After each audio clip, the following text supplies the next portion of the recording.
श्रीमद् भगवद गीता अध्याय 2।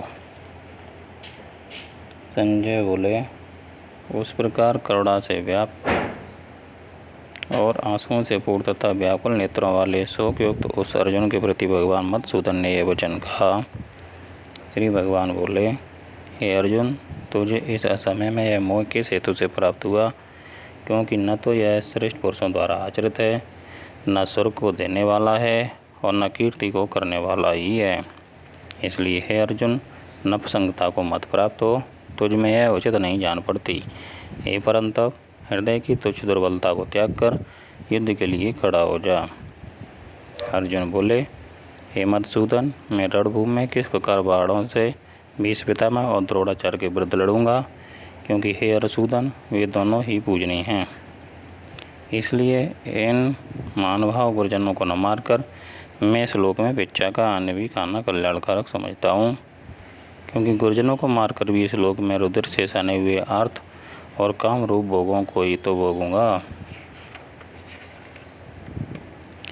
हम यह भी नहीं जानते कि हमारे लिए युद्ध करना और न करना इन दोनों में से कौन सा श्रेष्ठ है, अथवा यह भी नहीं जानते कि उन्हें हम जीतेंगे या हमको वे जीतेंगे।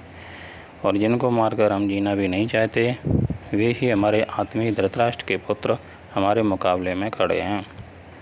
इसलिए कायरता रूप दोष से उपत हुए स्वभाव वाला तथा धर्म के विषय में मोहित हुआ मैं आपसे पूछता हूँ कि जो साधन निश्चित कल्याणकारक हो वह मेरे लिए कहिए। क्योंकि मैं आपका शिष्य हूँ, इसलिए आपके शरण हुए मुझको शिक्षा दीजिए। क्योंकि भूमि में निष्कंटक धन धान्य संपन्न राज्य को और देवताओं के स्वामी बनने को प्राप्त होकर भी मैं उस उपाय को नहीं देखता हूँ जो मेरी इंद्रियों के सुखाने वाले सुख को दूर कर सके। संजय बोले, हे राजन, निद्रा को जीतने वाले अर्जुन अंतर्यामी श्री कृष्ण महाराज के प्रति इस प्रकार कहकर फिर श्री गोविंद भगवान से युद्ध नहीं करूँगा यह स्पष्ट कहकर चुप हो गए। हे व्रतवंती धृतराष्ट्र, अंतर्यामी श्री कृष्ण महाराज दोनों सेनाओं के बीच में शोक करते हुए उस अर्जुन को हंसते हुए से यह वचन बोले। श्री भगवान बोले, हे अर्जुन, तू न शोक करने योग्य मनुष्यों के लिए शोक करता है और पंडितों के से वचनों को कहता है, परंतु जिनके प्राण चले गए हैं उनके लिए और जिनके प्राण नहीं गए हैं उनके लिए भी पंडित जन शोक नहीं करते। न तो ऐसा ही है कि मैं किसी काल में नहीं था, तू नहीं था, अथवा ये राजा लोग नहीं थे, और न ऐसा ही है कि इससे आगे हम सब नहीं रहेंगे। जैसे जीवात्मा की इस देह में बालकपन, जवानी और वृद्धावस्था होती है, वैसे ही अन्य शरीर की प्राप्ति होती है। उस विषय में धीर पुरुष मोहित नहीं होता। हे कुंती पुत्र, सर्दी गर्मी और सुख दुख को देने वाले इंद्रिय और विषयों के सहयोग तो उत्पत्ति विनाशशील और अनित्य हैं। इसलिए हे भारत, उनको तू सहन कर। क्योंकि हे पुरुष श्रेष्ठ, दुख सुख को समान समझने वाले जिस धीर पुरुष को ये इंद्रिय और विषयों के सहयोग व्याकुल नहीं करते वह मोक्ष के योग होता है। असत वस्तु की तो सत्ता नहीं है और सत्य का अभाव नहीं है। इस प्रकार इन दोनों का ही तत्वज्ञानी पुरुषों द्वारा देखा गया है। नाश रहित तो उसको जान जिससे संपूर्ण जगत दृश्य वर्ग व्याप्त है। इस अविनाशी का विनाश करने में कोई भी समर्थ नहीं है। इस नाश रहित अपरिमेय नित्य स्वरूप जीवात्मा के ये सब शरीर नाशवान कहे गए हैं। इसलिए व्रतवंशी अर्जुन, तुम युद्ध करो। जो इस आत्मा को मारने वाला समझता है तथा जो इसको मरा मानता है वे दोनों ही नहीं जानते। क्योंकि यह आत्मा वास्तव में न तो किसी को मारता है और न किसी के द्वारा मारा जाता है। यह आत्मा किसी भी काल में भी न तो जन्मता है और न मरता ही है, तथा न यह उत्पन्न होकर भी फिर होने वाला ही है। क्योंकि यह अजन्मा, नित्य, सनातन और पुरातन है। शरीर के मारे जाने पर भी यह नहीं मारा जाता। हे प्रतापपुत्र अर्जुन, जो पुरुष इस आत्मा को नाश रहित, नित्य, अजन्मा और अव्यय जानता है वह पुरुष कैसे किसको मरवाता है और कैसे किसको मारता है।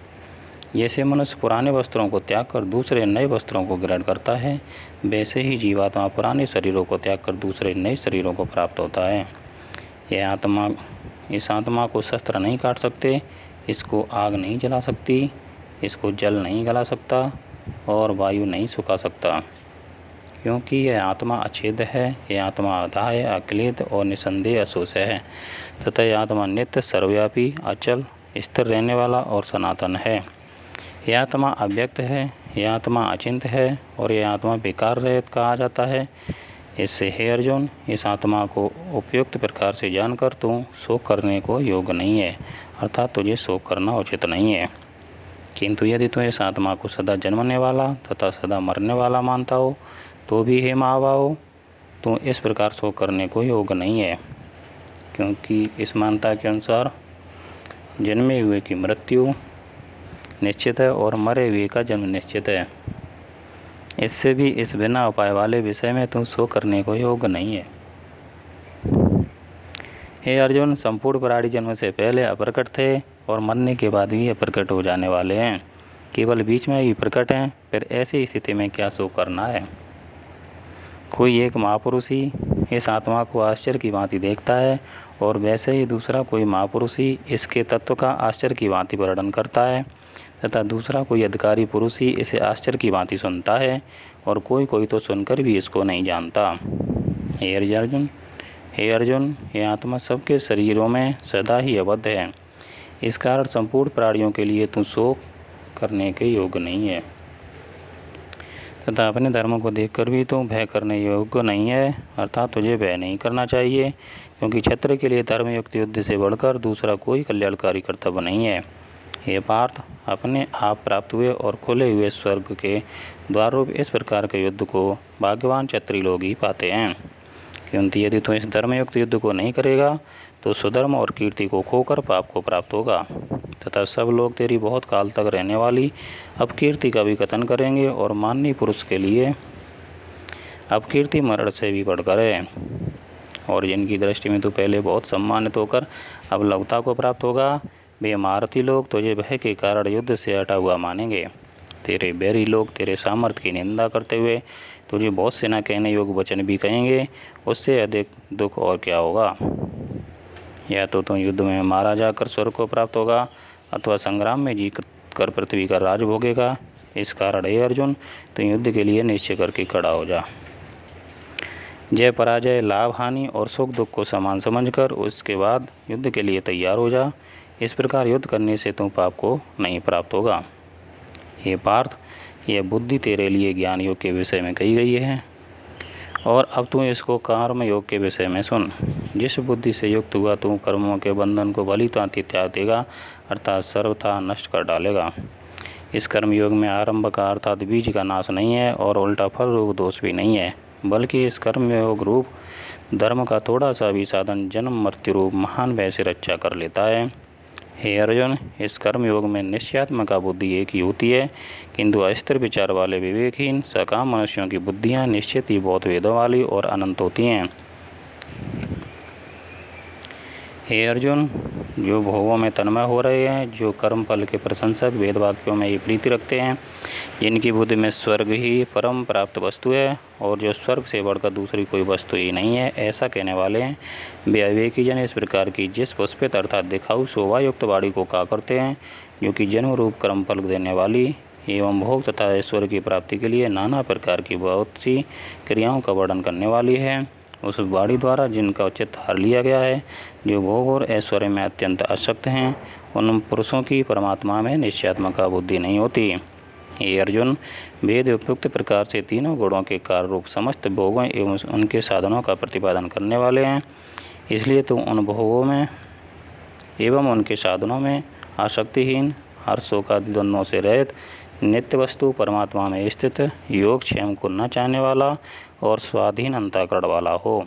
सब ओर से भरपूर जलाशय के प्राप्त हो जाने पर छोटे जलाशय में मनुष्य का जितना प्रयोजन रहता है, ब्रह्म को तत्व से जानने वाले ब्राह्मण का समस्त वेदों में उतना ही प्रयोजन रह जाता है। तेरा कर्म करने में ये अधिकार है, उसके फलों में कभी नहीं, इसलिए तुम कर्मों के फल का हेतु मत हो तथा तेरी कर्म न करने में भी आसक्ति न हो। हे धनंजय, तू आसक्ति को त्याग कर तथा सिद्धि और असिद्धि में समान बुद्धि वाला होकर योग में स्थित हुआ कर्तव्य कर्मों को कर, समत्व ही योग कहलाता है। इस समत्व रूप बुद्धि योग से सकाम कर्म अत्यंत ही निम्न श्रेणी का है। इसलिए धनंजय, तू समत्व बुद्धि में ही रक्षा का उपाय ढूंढ, अर्थात बुद्धि योग का ही आश्रय ग्रहण कर, क्योंकि फल के हेतु बनने वाले अत्यंत दीन हैं। समत्व बुद्धि युक्त पुरुष पुण्य और पाप दोनों को ही इसी लोक में त्याग देता है, अर्थात उनसे मुक्त हो जाता है। इससे तू समत्व रूप योग में लग जा। यह समत्व रूप योग ही कर्मों में कुशलता है, अर्थात कर्म बंधन से छूटने का उपाय है। क्योंकि समबुद्धि से युक्त ज्ञानी जन कर्मों से उत्पन्न होने वाले फल को त्याग कर जन्म रूप बंधन से मुक्त हो निर्विकार परम पद को प्राप्त हो जाते हैं। जिस काल में तेरी बुद्धि मोह रूप दलदल को भली भांति पार कर जाएगी, उस समय तू सुने हुए और सुनने में आने वाले इस लोक और परलोक संबंधी सभी भोगों से वैराग को प्राप्त हो जाएगा। भांति भांति के वचनों को सुनने से विचलित हुई तेरी बुद्धि जब परमात्मा में अचल और स्थिर ठहर जाएगी, तब तू योग को प्राप्त हो जाएगा, अर्थात तेरा परमात्मा से नित्य सहयोग हो जाएगा। अर्जुन बोले, हे केशव, समाधि में स्थित परमात्मा को प्राप्त हुए स्थिर बुद्धि पुरुष का क्या लक्षण है? वह स्थिर बुद्धि पुरुष कैसे बोलता है, कैसे बैठता है और कैसे चलता है? श्री भगवान बोले, हे अर्जुन, जिस काल में यह पुरुष मन में स्थित संपूर्ण कामनाओं को भली भांति त्याग देता है और आत्मा से आत्मा में ही संतुष्ट रहता है, उस काल में वह स्थित प्रज्ञ कहा जाता है। दुखों की प्राप्ति होने पर जिसके मन में उद्वेग नहीं होता, सुखों की प्राप्ति में जो सर्वथा निष्प्रह है तथा जिसके राग भय और क्रोध नष्ट हो गए हैं, ऐसा मुनि स्थिर बुद्धि कहा जाता है। जो पुरुष सर्वत्र स्नेह रहित हुआ, उस शुभ या अशुभ वस्तु को प्राप्त होकर न प्रसन्न होता है और न द्वेष करता है, उसकी बुद्धि स्थिर है। और कछुआ सब ओर से अपने अंगों को जैसे समेट लेता है, वैसे ही जब यह पुरुष इंद्रियों के विषयों से इंद्रियों को सब प्रकार से हटा लेता है, तब उसकी बुद्धि स्थिर है। इंद्रियों के द्वारा विषयों को ग्रहण न करने वाले पुरुष के भी केवल विषय तो निवृत्त हो जाते हैं, परंतु उनमें रहने वाली आसक्ति निवृत्त नहीं होती। इस स्थित प्रज्ञ पुरुष की तो आसक्ति भी परमात्मा का साक्षात करके निवृत्त हो जाती है। हे अर्जुन, आसक्ति का नाश न होने के कारण प्रमथन स्वभाव वाली इंद्रियां यत्न करते हुए बुद्धिमान पुरुष के मन को भी बलात् हर लेती हैं। इसलिए साधक को चाहिए कि वह उन संपूर्ण इंद्रियों को वश में करके समाय चित हुआ मेरे परायण होकर ध्यान में बैठे, क्योंकि जिस पुरुष की इंद्रियां वश में होती हैं, उसी की बुद्धि स्थिर हो जाती है। विषयों का चिंतन करने वाले पुरुष की उन विषयों में आसक्ति हो जाती है, आसक्ति से उन विषयों की कामना उत्पन्न होती है और कामना में विघ्न पड़ने से क्रोध उत्पन्न होता है। क्रोध से अत्यंत मूढ़ स्वभाव उत्पन्न हो जाता है। मूढ़ भाव से स्मृति में भ्रम हो जाता है। स्मृति में भ्रम हो जाने से बुद्धि अर्थात ज्ञान शक्ति का नाश हो जाता है और बुद्धि का नाश हो जाने से यह पुरुष अपनी स्थिति से गिर जाता है। परंतु अपने अधीन किए हुए अंतःकरण वाला साधक अपने वश में की हुई राग द्वेष से रहित इंद्रियों द्वारा विषयों में विचरण करता हुआ अंतःकरण की प्रसन्नता को प्राप्त होता है। अंतःकरण की प्रसन्नता होने पर इसके संपूर्ण दुखों का अभाव हो जाता है और उस प्रसन्न चित्त वाले कर्मयोगी की बुद्धि शीघ्र ही सब ओर से हटकर एक परमात्मा में ही भली भांति स्थिर हो जाती है। न जीते हुए मन और इंद्रियों वाले पुरुष में निश्चयात्मा का बुद्धि नहीं होती और उस अयुक्त मनुष्य के अंतःकरण में भावना भी नहीं होती, तथा भावना ही मनुष्य को शांति नहीं मिलती और शांति रहित मनुष्य को सुख कैसे मिल सकता है? क्योंकि जैसे जल में चलने वाली नाव को वायु हर लेती है, वैसे ही विषयों में विचरती हुई इंद्रियों में से मन जिस इंद्रिय के साथ रहता है, वह एक ही इंद्रिय इस अयुक्त पुरुष की बुद्धि को हर लेती है। इसलिए माँ बाप, जिस पुरुष की इंद्रियां इंद्रियों के विषयों से सब प्रकार निग्रह की हुई हैं, उसी की बुद्धि स्थिर है। संपूर्ण प्राणियों के लिए जो रात्रि के समान है, उस नित्य ज्ञान स्वरूप परमानंद की प्राप्ति में स्थित प्रज्ञ योगी जागता है। और जिस नाशवान सांसारिक सुख की प्राप्ति में सब प्राणी जागते हैं, परमात्मा के तत्व को जानने वाले मुनि के लिए वह रात्रि के समान है।